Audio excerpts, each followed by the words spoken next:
बात यह है कि सब नाटक में ही पात्रधारी हैं, बट वो डायरेक्टर को भूल गए। तो डायरेक्टर की इच्छा के अनुकूल करते हैं तो खुश रहते हैं, अपने डायरेक्टर को भूल के कुछ कुछ अपना डायलॉग करने लगते हैं तो chaos हो जाता है, फिर दुखी हो जाते हैं। समाज में दुखी होने का यही कारण है, डायरेक्टर को भूल गए। और पर्दे में जो पात्रधारी है, पर्दे के पीछे तो सब मित्र है। यहाँ हो सकते हैं वो विलन है, आप हीरो हो, या आप हीरो है दूसरे विलन है, जैसे भी हो, मगर आपने भूल ही गया कि ये सब एक ही डायरेक्टर का खेल है, और एक ही का वही स्क्रिप्ट डायरेक्टर है, वही डायरेक्टर है, और बात वही दर्शक भी है। इसका वीक्षक प्रेक्षक भी वही है। तो जब ये बात समझ में आती है तो फिर हंसी उठती है जीवन में। ऐसे खुल के हंसने वाली बात जो होती है वो ज्ञान से ही प्राप्त हो गई। भोला भोले भाव मिले रघुराय, हम लोग सुने, जब भोलापन हमारे में है तो उसी से हमारा विकास होता है। नाटक को जब नाटक करते हैं उस वक्त नाटक को वही जीवन समझ के करें तो उसमें काफी असर होता है। जो भी आप पात्र करते वो पात्र आप बन जाना चाहिए। आपने सुना होगा पहले जितने भी लोगों ने कोई श्री राम का, कृष्ण का सब पात्र दिए, वो जीवन में वो शक्ति उतरने के लिए, वो एनर्जी के लिए वो कुछ नियम पालन करते थे। आज भी जो रामलीला होती है तो रामलीला का राम का पात्र रहते हैं, वो कम से कम वो 10-12 दिन तो कुछ अपना नियम से रहते हैं। तो जिस पात्र को भी आप करना हो उसमें घुल मिल जाना, ये वैसे जीवन में सबको नाटक समझना चाहिए, तब जीवन में जीतोगे। नाटक में उसी को जीवन समझोगे तो नाटक सक्सेसफुल हो जाएगा।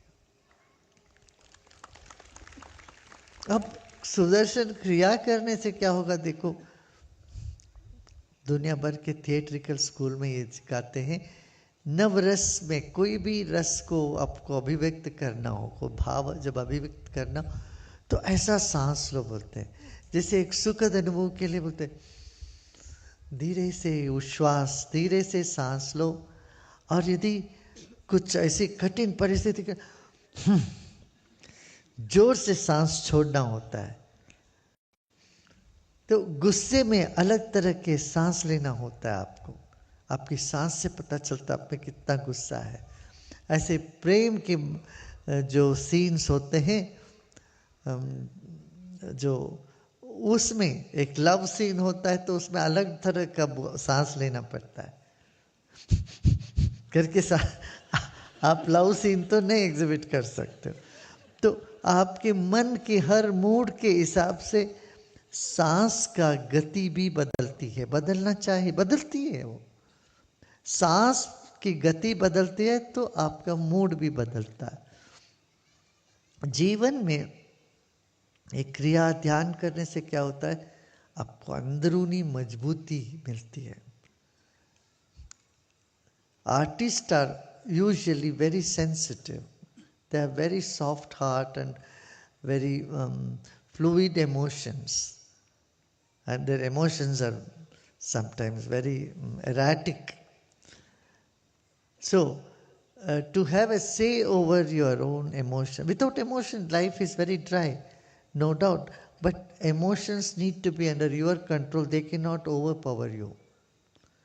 When emotions overtake you or overpower you, it will be disaster. We have seen this happening.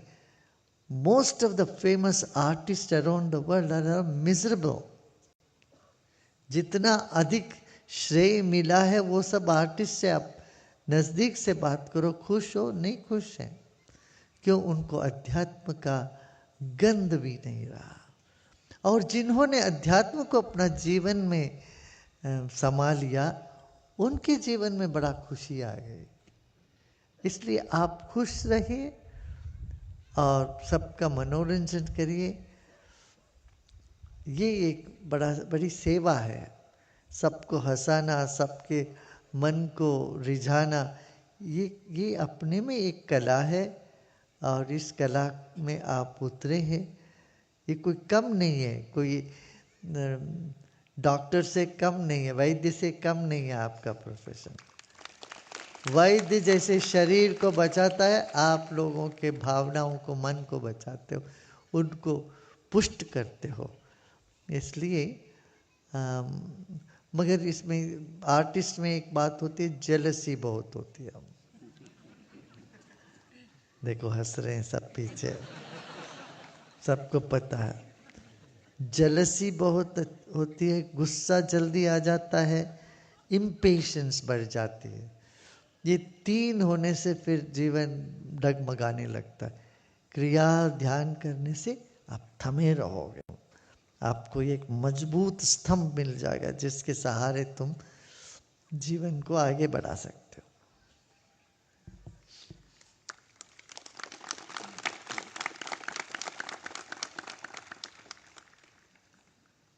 Gurudev ji, why did you allow us to come here? देखिए, ये सबकी जगह है। आप बहुत देर के बाद घर लौट आए हो। ये सबका आध्यात्मिक घर है, ठीक है ना? मैं तो यहाँ मेहमान हूँ। मैं कहता हूँ यहाँ सब मेजबान है, मैं अकेला मेहमान हूँ। What next from here?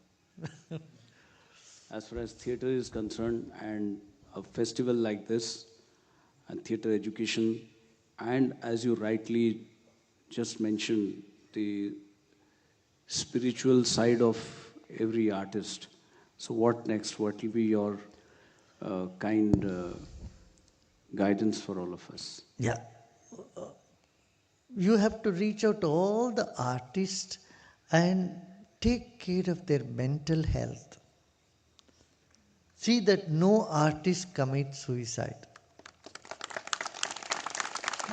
छोटे मोटे आर्टिस्ट नहीं, सबसे बड़े बड़े आर्टिस्ट इस तरह से अपना जानलेवा काम करते हैं, किए हैं। तो इसलिए आर्टिस्ट सबको अध्यात्म के ओर रुझाव होना चाहिए। पहले हमारे रंगमंच अलग से नहीं होता था, मंदिर में हुआ करता था। मंदिर में ही एक मंडप होता था, वो रंग मंडप। वहीं पर नृत्य हो, वहाँ पर नाटक हो, सब मंदिर के साथ जुड़ी हुई थी। मतलब जीवन को समग्र दृष्टिकोण से देखते थे। अब हम समझते हैं अध्यात्म अलग है, एंटरटेनमेंट अलग है, व्यापार अलग है, खेल अलग है। इस तरह से हमने अपने जीवन को बंटवारा करके, बांट करके जी रहे हैं। इससे नुकसान काफ़ी हो रहा है। खेल कूद के क्षेत्र में देखो या संगीत नाटक के क्षेत्र में देखो, इस सब जगह ऐसे सिकुड़ते जा रहे हैं। हम अपना व्यक्तित्व का विकास पर ध्यान नहीं दे रहे हैं। ये आवश्यक है, व्यक्तित्व का विकास हो। दूसरी बात है, एक दूसरे का सहारा बन के रहे। अब देखिए, कोई आर्टिस्ट का चेहरा थोड़ा डल है या दुखी है, उनको अकेले नहीं था, आप लोग मित्रता बढ़ाइए, उनके साथ बैठ के बात करें। उनकी जो मन का जो बोझ है उसको उतारने के लिए उसको अध्यात्म में बोले, चलो प्राणायाम करो, ध्यान करो, क्रिया करो, इससे लाभ मिलेगा। और दूसरी बात है, जीवन को बहुत ज़्यादा सीरियसली मत लेना। ठीक है, बहुत कुछ अचीव करके भी आपको करना क्या है? यदि आप बहुत फीवरिश हो जाते हो, आपके भीतर इतना ज्वर से पीड़ित होते हो, तब जरा जाके देखना, जीवन को एक बड़ा दृष्टिकोण से देखो। ठीक है, हो गया, मुझे सब मिल गया, तो क्या है आगे, क्या है? जैसे आपने पूछा ना आगे क्या है, ये आगे क्या है प्रश्न पूछते रहोगे तो यहीं पहुंच जाओगे। ठीक है।